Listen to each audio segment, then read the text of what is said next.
بسم اللہ الرحمن الرحیم۔ سورہ ابراہیم آیت نمبر 32۔ اللہ وہ ہے جس نے آسمانوں اور زمین کو پیدا کیا اور آسمان سے پانی برسایا اور اس پانی سے تمہارے کھانے کو پھل پیدا کیے اور تمہارے لیے کشتی کو مسخر کیا کہ اس کے حکم سے سمندر میں رواں دواں ہو اور دریاؤں کو بھی تمہارے لیے مسخر کر دیا۔ اللہ تعالیٰ نے ان آیات میں اپنے بندوں پر اپنے احسانات کا ذکر فرمایا ہے جن کے بغیر ان کی زندگی ناممکن تھی۔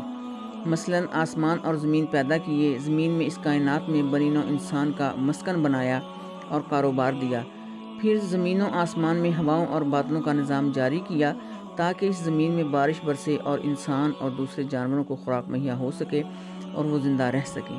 اگر بارشوں کا سلسلہ ہی منقطع ہو جائے تو انسان نہ کچھ کھا سکے نہ پی سکے۔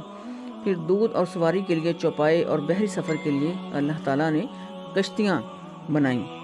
کشتیوں کی عقل اللہ تعالیٰ نے انسان کو دی کہ کیسے بنانی ہے۔ اگر کشتی کی ساخت میں چند مخصوص طبعی قوانین سے مدد نہ لی جاتی تو انسان کبھی بحری سفر نہ کر سکتا تھا۔ پانی بھی طبعی قوانین کا پابند ہے۔